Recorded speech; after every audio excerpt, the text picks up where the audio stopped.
Salut à tous et bienvenue dans cette nouvelle vidéo des sorties DVD, Blu-ray et 4K pour le mois d'octobre 2020. Alors Jules a changé. Voilà. C'est ni Jules ni Franck, c'est Tom qui est à mes côtés. Comment tu vas Tom? Je vais très bien. Qui es-tu enfin? Eh bien moi je suis Tom de la chaîne Ciné Story. Oui. Et voilà, je fais des... Il faut aller vous abonner à la chaîne Ciné Story. Ah, exactement. Donc moi je fais des critiques à chaud et là on va lancer un nouveau concept d'émission, c'est Ciné Historique, où on parle de personnages de l'histoire, voilà, qui sont traités à travers différents films et de différentes manières. Le premier numéro notamment, ça sera sur Robin des Bois. Oh, intéressant. Très bien, j'irai jeter un œil et j'espère que vous aussi. Je sais pas pourquoi j'attends leur réponse à chaque fois. Je t'ai demandé de m'accompagner déjà parce qu'on se connaît, parce que je sais que tu es un grand collectionneur également. Et effectivement, oui. Que tu t'intéresses à toutes les éditions physiques. On a la même passion, quoi. Ouais, tu dois avoir peut-être une étagère de plus que moi ou un truc comme ça, mais pas loin, quoi. Ouais, non, t'as une belle collection. Il faudrait que je passe un jour chez toi pour faire la découverte de ta collection d'ailleurs. Avec plaisir. On l'avait déjà évoqué et il va falloir que ça se fasse. Ouais, tout à fait. T'es prêt, Tom? Je t'invite à nous dire déjà ce que tu n'achèteras pas en ce mois d'octobre. Moi, c'est simple, ce que je n'achèterai pas, c'est un des films phares de Noël de l'année dernière, c'est-à-dire c'est Jumanji 2. Celui avec The Rock, enfin, la suite, qui il me semble a été fait dans la précipitation la plus absolue suite au succès surprise du premier, qui était très surprise quand même, qui était pas mal du tout finalement, qui m'avait bien fait rigoler. Je me souviens que j'avais passé une très bonne séance, mais alors le 2, je crois que ça a été la chose la plus abjecte que j'ai vue. C'était le film, mais pas drôle du tout, il n'y a plus rien qui matchait. Enfin, on sentait la suite opportuniste à fond, les gamelles. Non, mais voilà, moi j'avais pas vraiment kiffé le premier déjà, le 2, j'étais pas allé le voir, donc je le verrai pas, je pense. Moi à la base, si tu veux, j'étais pas un grand fan de la version avec Robin Williams, je l'avais vu, mais j'avais pas très peu de souvenirs, c'est pour ça que je me dis, bon, pourquoi pas essayer la nouvelle version, le reboot, enfin suite reboot, parce que c'est aussi une suite à la fois, vu qu'on parle aussi du personnage de Robin Williams, mais bon, j'avais bien accroché au film. En soi, si tu veux, alors on va pas passer 3 heures sur Jumanji, mais le fait que ce soit une suite, un reboot, tout ce que tu veux, qui soit complètement sur un ton décalé par rapport à Jumanji ne me dérange pas du tout. J'ai juste trouvé que dans les gags et dans l'évolution des personnages, ils étaient, c'est-à-dire que ça commençait bien, mais après ça tournait en rond, mais genre c'était les mêmes gags qui revenaient en permanence et puis il y avait plus d'évolution, quoi, tu vois. À partir du moment où tu as découvert les personnages et que tu as découvert l'univers et que tu dis ça, c'est quand même vachement divertissant, c'est sympa, je trouve qu'après il se passe plus rien, quoi, tu vois. D'accord. Voilà. Bon. Et il se passe encore moins dans le 2. Ouais, ok, d'accord, très bien. Moi, ce que j'achèterais pas, c'est Dragon Ball Super, le film Broly. Oui. Je sais pas si tu l'as vu. Pas du tout, non. C'est pas une grosse réussite, ce Dragon Ball Super. Alors, la saga Dragon Ball Super en elle-même est vraiment très décevante par rapport à l'univers Dragon Ball. C'est soi-disant le même créateur qui a réalisé ça, mais c'est presque, on se demande presque si c'est vraiment lui qui l'a fait, tu vois, parce que tellement les personnages sont un petit peu trahis et exploités d'une façon pareil, comme Jumanji 2, à l'arrache, t'as l'impression que c'est fait pour être fait, pour vendre, mais alors déjà, il y a un gros problème d'animation, ils n'ont pas le temps de faire leurs dessins. Ça, au Japon, c'est un vrai gros problème. Pour les animations, là, ils sont vraiment à court. Je sais plus, j'avais lu le délai qu'ils avaient pour faire tant de minutes à l'écran et tout, mais c'est un truc hallucinant. C'est pour ça qu'il y a plein de visuels qui sont très moches. Alors qu'à l'époque, on n'avait pas forcément ça, et pourtant... T'as juste le fond qui bouge, quoi. Parfois, t'as juste le fond. Non, mais c'est même pas ça, c'est que t'as même pas le détail des personnages. D'accord. T'as des personnages où t'as les yeux qui sont de travers et tout. Enfin, c'est vraiment. Non, il y a vraiment des gros défauts d'animation, on va dire.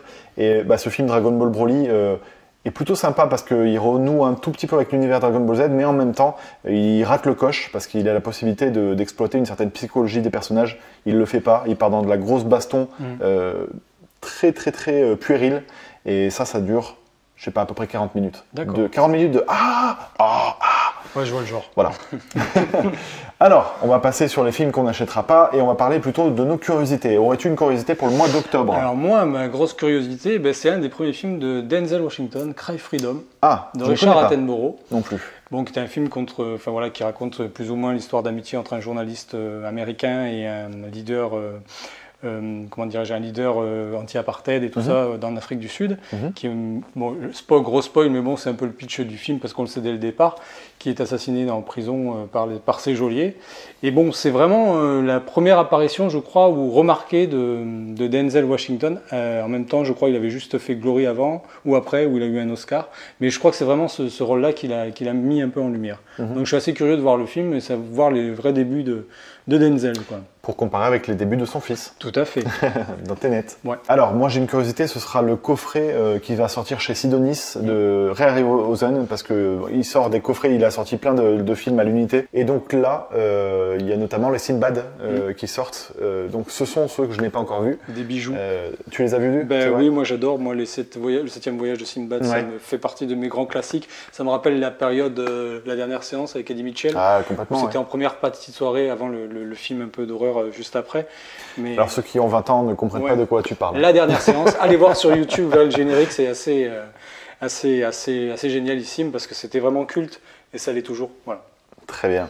Ouais, du coup, voilà, moi une petite pensée pour Franck, hein, qui je pense va les acheter aussi, forcément. Je sais, il en avait parlé une fois dans une émission. Parce qu'il se fait vraiment la collection intégrale de Ray, j'ai du mal à le dire, hein. Ray Harryhausen. C'est pas facile, hein. Ouais. Non, c'est pas facile, il faut prendre le temps. Il faut prendre le temps de les regarder et de les prononcer. Tu vois, là, j'ai vu que tu parlais de Sinbad et l'œil du tigre. Oh, mais tu triches. Pas du tout. Tu regardes mes notes. Non, j'ai pas de lunettes. L'anecdote, c'était que c'était le fils de John Wayne qui faisait Sinbad dans ce film-là. Ouais. Patrick Wayne. Voilà, c'était juste pour ça, ça me faisait délirer de dire que c'était le fils de John Wayne. Ah bah très bien, ouais, c'est une petite anecdote. Non, mais c'est très sympa. Ça va faire le nouveau concept de la vidéo, il y aura une petite anecdote. Tout à fait, c'est le moment impromptu. Non, mais c'est bien, c'est bien. Non, mais c'est intéressant. Perdons pas plus de temps, on va passer au coup de cœur DVD Blu-ray pour ce mois d'octobre. Quel serait ton coup de cœur? C'est Le Lion et le Vent de John Milius avec Sean Connery et Candice Bergen. Voilà. Oh. Qui est tiré du... Alors je connais pas du tout, tu peux m'en parler un tout petit peu? Grosso modo, c'est une histoire vraie, ça raconte l'histoire d'un espèce de chef barbare marocain qui kidnappe une femme de responsable politique américain. C'est une histoire vraie, ça raconte l'histoire de El Rezouli le Magnifique, qui se passe carrément au Maroc, à Tanger, tout ça. Et en fait, s'instaure entre eux une espèce de jeu d'appréciation. Voilà, c'est un peu comme tous ces films où chacun apprend de la culture de l'autre, mais sous forme de prise d'otage plus ou moins. Et puis bon, ils vont forcément se lier d'amitié. Voilà, donc c'est un film épique. C'est un des grands films de John Milius. C'est un des grands rôles de Sean Connery. Non, c'est vraiment, je pense, un très très bon film qui mérite d'être découvert. Comment va Sean Connery? Sean Connery vient de fêter, je crois, c'est 90 ans ou c'est... Non, parce que, blague à part, je te demande ça parce que j'avais lu ou entendu en tout cas qu'il y a quelques années qu'il était malade. Il est malade, mais je pense que... il y a une photo qui a circulé il y a très, très peu de temps là, sur Internet, je ne sais pas si tu l'as vu, effectivement, oui, physiquement, c'est plus ça, mais... Je ne l'ai pas vu, non. Ouais. C'est vrai qu'il manque. C'est un acteur qui manque, on se dit, c'est vrai, souvent, des fois, ça m'arrive de penser à des acteurs qu'on ne voit plus du tout. Mais oui, complètement. Nicholson, qu'on ne voit plus, qu'on a l'impression qu'il a fait sa retraite. C'est des choses qui... Complètement. Voilà. Après, c'est bien que ces mecs-là prennent de la distance et profitent de leur vie parce qu'ils l'ont sûrement pas fait pendant leur carrière. Mais savoir que quand ils tournent, ils n'ont pas de vie, ça c'est certain. Et bien moi, mon coup de cœur Blu-ray va être le 28 octobre chez The Jokers, figure-toi, parce qu'il va aller voir le film GSA qui va sortir, Joint Security Area. Un des premiers films, alors je dis un des premiers films, je sais pas si c'est son tout premier, sûrement d'ailleurs, de Park Chan-wook. D'accord. C'est-à-dire que ça a été fait avant Hot Boy. Donc c'est coréen. Donc c'est coréen. Cinéma coréen. Coréen du Sud. C'est un thriller que je n'ai pas vu, figure-toi. J'adore ce réalisateur. Je suis très, très, très, très, très curieux de découvrir ce film-là. Surtout qu'il sort du coup chez The Jokers avec un coffret. T'as pas vu passer l'info? Non. Sur le coffret? Bon, moi je l'ai vu, je me suis dit, bon, allez, ça c'est fait, je perds encore 30 balles. Voilà. Ça c'est sûr.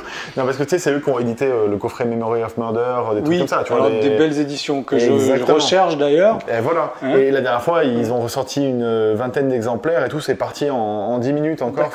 Non. Et là, GSA, c'est pareil, c'est un coffret magnifique.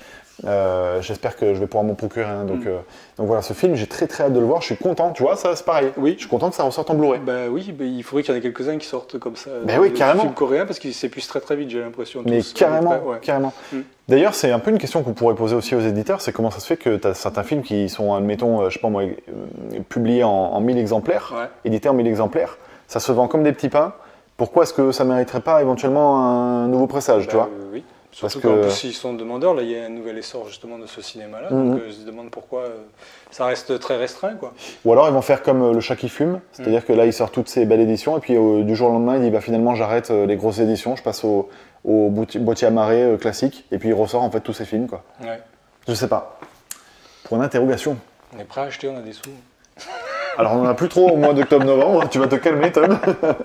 Ce sera en précommande le 15 octobre du coup sur le site The Jokers parce que je suis pas sûr si c'est pas l'Arabia qui édite d'ailleurs plus que The Jokers, mais les deux fonctionnent ensemble. Donc en gros, même les films de l'Arabia, tu peux les acheter sur le site Jokers. D'accord. Bon. Et, ouais. Si tu as des questions, t'as vu, je suis là. Hein, Oui, non, moi je voulais aussi savoir quand est-ce qu'ils ressortaient J'ai rencontré le diable. C'était chez eux, mais c'est un film que je cherche, que j'ai impossible de le retrouver, et je crois qu'en plus il est défectueux. Le peu qui reste. Il est sorti chez eux, J'ai rencontré le diable Non, je sais pas en fait, mais comme on parlait de cinéma coréen, j'ai dit c'était. Alors parce qu'il y a The Chaser qui est sorti chez M6, qui est défectueux, et ça c'est pareil, il faut absolument qu'il y ait un éditeur qui s'en empare. Franchement, c'est sûr que ça va se vendre. The Chaser, c'est sûr que ça va se vendre. Ah ben là, si t'as un éditeur qui fait des ressorties de films coréens comme ça, je pense que là, ça va cartonner du. Et M6 n'ayant plus les droits, enfin le Blu-ray ne se trouve plus du tout. Donc là, franchement, je crois que c'est M6. Jokers, là, il faut s'en emparer, il faut les ressortir, hein, n'hésitez pas. Ou Spectrum, ils font plein de films asiatiques. C'est là, enfin, je sais pas. Je pense que c'est des films qui se revendraient. Parce que les gens sont fans de ces films. En termes de cinéma chinois, il y a des tas de choses qu'il faut vite sortir. The Killer, les films de John Woo. Alors là, on sort du cinéma chinois, mais des choses qu'on attend. Surtout qu'on sait qu'il y a des versions Director's Cut qui traînent, des versions avec des pistes DTS qui sont magnifiques, et on voit rien sortir en France. Donc oui, on veut. Oui, on veut. À croire que on fait partie vraiment d'une minorité, parce que c'est quand même étonnant. Les éditeurs, en général, tu sais, quand ils savent que ça va se vendre, ils sautent dessus, quoi, tu vois. Oui. Il y a Spectrum qui, effectivement, tu parles de John Woo, comment ça s'appelle je sais pas si tu as vu le film Full Alert. Non, mais j'ai vu. Tu vois le réalisateur ou pas? C'est pas Ringo Lam? Si, exactement, c'est Ringo Lam. Et ben ça c'est pareil, c'est un réalisateur comme John Woo, tu vois, qui a son importance dans le cinéma et chinois et américain. Il a fait notamment un film avec Van Damme, tu vois, Réplicante. Et ben c'est pareil, c'est des mecs, des auteurs qui ont besoin d'être découverts par les Européens parce que c'est du grand cinéma, tu vois. Et ça, Spectrum, il a Full Alert, effectivement, mais ces autres films ne se trouvent pas en haute définition, quoi. En DVD uniquement par Metropolitan, il y a quoi, c'est ça, mais c'est quand même dommage en 2020 de ne pas pouvoir bénéficier de ces films-là alors qu'il y a des très très bons Blu-ray HD qui existent là-bas. Tout à fait. On en était où dans tout ça? Parce que là, je sais pas. On va enchaîner et passer au coup de cœur 4K. Quel serait ton coup de cœur 4K pour le mois d'octobre, Tom, s'il te plaît? Moi, mon coup de cœur 4K, c'était le fameux coffret années 80. Pourquoi c'était? C'est ça le sera. D'accord, très bien. Mon coup de cœur années 80 sera le 4K. D'accord. Je ne comprends rien de ce que tu essaies de me dire. Ah, mais c'est quoi le coffret des années 80? C'est un truc disco? Non, c'est le coffret avec les 4 films Ready Player One, Les Goonies, Gremlins et. Non. Si. C'est-à-dire que ceux qui sont sortis là récemment à 30 ou 35 balles l'unité ressortent en coffret le mois prochain. Ouais, à 79 €. À 80 €, donc il te fait du 20 € le 4K. Tout à fait. T'as bien fait d'attendre, Tom. Je suis un gros connard. Bon, après, t'as pas le packaging magnifique qui va autour sur les différentes éditions qui sont sorties. Alors ça c'est discutable, tu vois, parce que pour le coup, je les présenterai un peu plus tard, parce que semaine prochaine, j'enregistre, tu sais, le duel d'achat avec Franck. Les gens vont être contents, ils vont retrouver Franck. Du coup, je vais présenter notamment les goodies, le coffret, etc. Mais hormis l'emballage, ce que tu retrouves dedans, les petits goodies et tout ça. Ça vaut pas 10 €, tu vois ce que je veux dire? C'est du superflu. C'est du superflu. Du coup, c'est vrai que tu as bien joué ton coup, sachant tout ce qu'il y a à acheter et les dépenses que ça représente. Je pense que tu as bien joué ton coup d'attendre un peu. Ouais, bon, c'est pas une paille non plus, 80 €, mais bon, tu as quand même 4 Blu-ray de bonne facture. Sachant qu'en plus, il y a le Black Friday qui va arriver dans pas longtemps. C'est le dernier week-end de novembre, je crois, non? C'est juste avant Noël. D'accord, très bien. Ah oui, ça laisse encore un petit peu de marge. Ouais, je sais que le premier Black Friday que j'ai fait sur Internet, il y a eu des opérations de folie en termes de Blu-ray. Oui. L'année dernière, beaucoup moins. Alors je sais pas si c'est parce que, du coup, ils ont vu le truc venir. Est-ce que tu y as été pile à la sortie du truc? C'est sur Internet, le Black Friday. Hein, oui, non, mais ce que je veux te dire, sur Internet, et genre sur Amazon ou la Fnac ou quoi, quand tu y es au tout début, il y a des occasions de dingue, 1 heure après, les trucs sont épuisés. J'ai dû dormir 1 heure de trop. Non, mais vraiment, véritablement. Non, mais moi, je me suis fait la remarque parce que, tu sais, tu as toujours ce côté de te dire, j'ai un budget précis, et du coup, je prends le temps de regarder tout ce qu'il y a, et je reste raisonnable en me disant, non, ça, je le prends pas, j'aimerais bien, il me fait de l'œil. Celui-là, oh là là, ça, c'est une sacrée offre, mais j'ai pas trop besoin des films, etc. Et du coup, tu en choisis 2-3, et tu les achètes. Et le lendemain, tu te dis, putain, quand même, il était à moins 50%, machin, etc. Notamment, moi, je pense au coffret 4K intégral Mission Impossible, où je m'étais dit, non, c'est bon. Je me suis dit pareil. Et quand j'ai vu qu'il était épuisé, j'ai dit, mais non, mais pourquoi tu l'as pas pris? J'ai regretté énormément. Pareil, l'intégral Jurassic Park et Jurassic World, tu sais. Bon, bref, je m'éternise encore. Ouais, tu voulais dire? Oui, moi, c'est le coffret Spider-Man à 15 € qui a traîné je sais pas combien de temps sur Amazon et que maintenant on ne trouve plus en dessous de 40 €. Et là, j'ai bien les boules. Et voilà, il y a plein d'exemples comme ça, tu vois, où, et donc à chaque fois, tu as des gens qui se postent, dès que ça tombe, il faut être dessus, sinon tu rates des trucs. Et je pense qu'il y en a qui remplissent leur panier d'onf pour éventuellement revendre par la suite. Ouais. On a déjà parlé, mais je pense qu'il y en a qui font ça. C'est vrai. C'est pas bien. Non, bah, c'est bon, les gens font ce qu'ils veulent, hein, mais c'est pas bien pour ceux qui ont envie d'acheter et pas pour revendre, tu vois, pour l'avoir, quoi. Ouais. C'est dommage. Alors, figure-toi que moi, j'en ai 2 des coups de cœur 4K.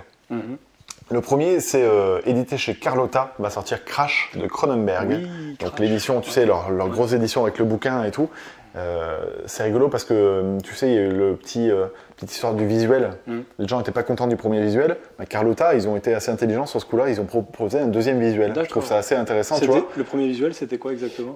En fait, il était joli, mais si tu veux, ça reflète pas forcément l'esprit du film. C'est-à-dire que, certes, il reprend une image du film et il reprend des couleurs qu'il y a dans le film, mais ça reflète pas la teinte, si tu veux, l'esprit du film. Le côté sulfureux du film. Le côté sulfureux et surtout le côté sombre. D'accord. Parce que là, il y avait un petit côté flashy. Et érotique aussi. Au premier visuel. C'est un film érotique. Oui, alors, le côté érotique se retrouve sur le premier visuel aussi, mais si tu veux, ça fait trop fashion. D'accord. Tu vois ce que je veux dire? Oui. Trop clinquant. Trop propre.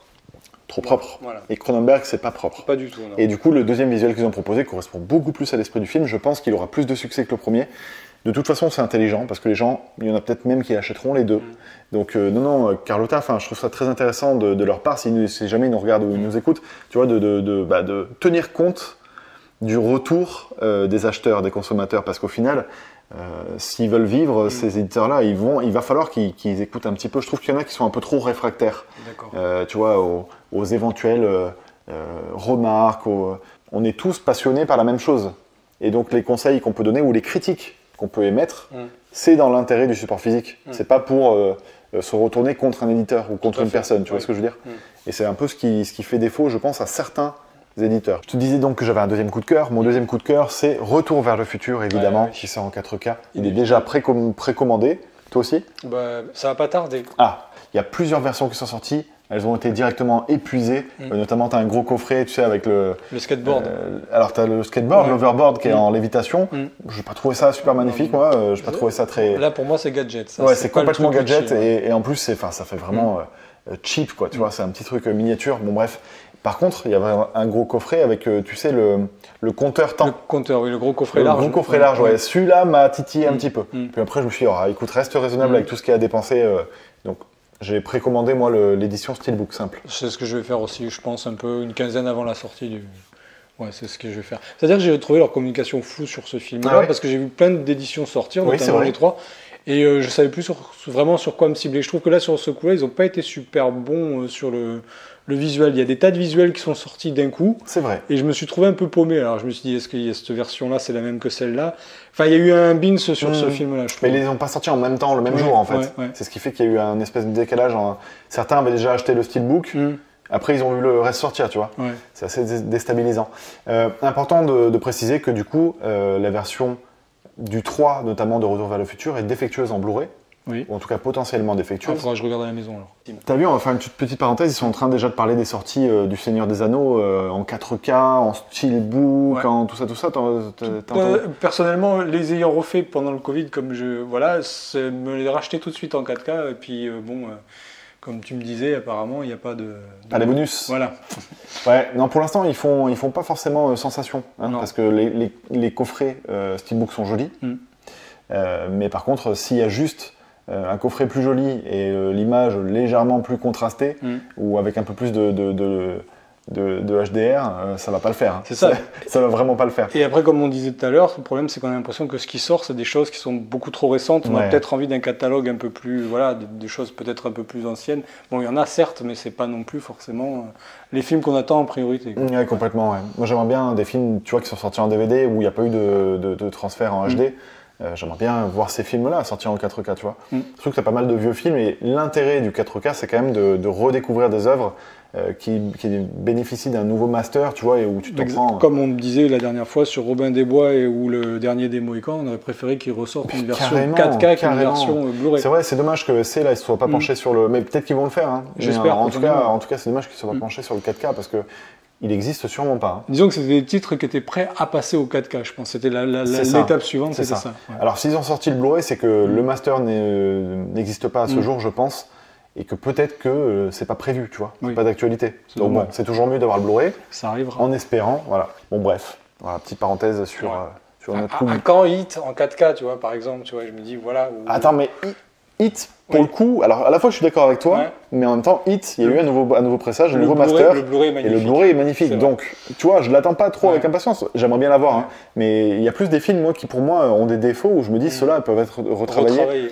Et ce serait cool, quoi, tu vois. Bien, et ben on a fait le tour des sorties pour ce mois d'octobre en DVD, Blu-ray, en 4K. Il y a pas mal de choses, hein, une fois de plus. Plus d'argent. Et on n'a plus d'argent, on est pauvres, mais on est content et puis on sera content de vous retrouver pour le mois de novembre. Toujours de bonne humeur, fauché mais heureux. Et on a gagné le loto parce que et passionné. Ceux de novembre. C'est ça, j'espère, hein, moi je vais jouer au loto, je crois. Je vais garder un petit peu d'argent pour jouer au loto. Et puis... merci Tom d'avoir été présent. Merci à toi de m'avoir invité. Et puis on se dit à la prochaine fois, on va le refaire une fois ensemble, hein, je pense. Hein. Ça, c'était cool, on va se le refaire. À bientôt. Ciao, ciao. Et tu m'as parlé de ton coup de cœur 4K. Oui, et mon coup de cœur Blu-ray. Non, tu te calmes avec ton coup de cœur Blu-ray, tu l'as déjà dit avant. Donc je t'ai dit que j'avais un deuxième... Tout à fait. Tu triches. Je t'ai dit donc que j'avais un deuxième coup de cœur 4K. Ah putain. J'ai tendance déjà à accrocher mes mots, alors si j'ai en plus la bouche sèche.